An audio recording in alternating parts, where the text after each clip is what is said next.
When the military ambulances rolled out of Chelsea Barracks on a wet November night, few people imagined they'd still be on active duty today. There was apprehension among the service personnel. They'd been trained in first aid for the battlefield, not on the streets of London. This morning, those same crews were preparing to go back to normal army life, wiser and even more experienced. You just seen a car overturn, you dive out your ambulance, you think, Jesus Christ, what do I do here? And the thing is, we've actually proved that we can do it. At the beginning, we was told we couldn't do it, but now we've actually proved that we can. The most disturbing was going to a cot death. I think that's probably the worst call I've been to.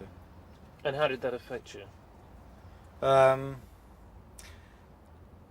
Sleepless nights, a couple of sleepless nights, but you put it behind you. You've got to. In the ops room, they've kept a tally of the calls they've answered, just under 60,000. 70% of them have been routine movements of old people, but they've also delivered more than a dozen babies.